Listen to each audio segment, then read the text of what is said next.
লাচ্চা সেমাই, লাচ্চা পরোটা তো অনেক খেয়েছেন, তবে লাচ্চা রেশমি পিঠা কখনো খেয়েছেন? যদি না খেয়ে থাকেন, এই রেসিপিটি কম সময়ে ঝামেলা ছাড়াই তৈরি করে নিতে পারেন।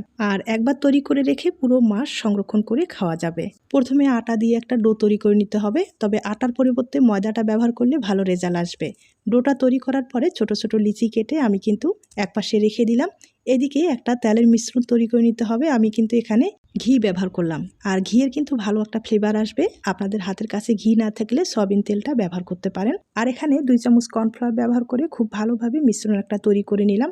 আটার ডোগুলো এভাবে রেখে প্রায় 10 মিনিটের মতো রেস্টে রাখতে হবে। এরপরে হাতের সাহায্যে ঘুরিয়ে ঘুরিয়ে লেয়ার তৈরি করে নিতে হবে।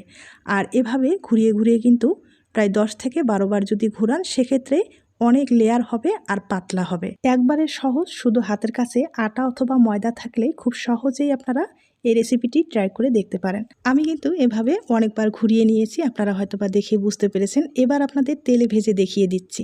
আর তেলে কিন্তু একটু মুসমুসে করে ভেজে নিতে হবে। একটু সময় নিয়ে যদি ভেজে নেন, সেক্ষেত্রে মুসমুসে হবে। আর হ্যাঁ, এগুলো সংরক্ষণ করতে চাইলে অবশ্যই কিন্তু ভালোভাবে ভেজে নেওয়ার পরে তেলটা ঝরানোর পরে আপনারা মাসের পর মাস সংরক্ষণ করতে পারবেন।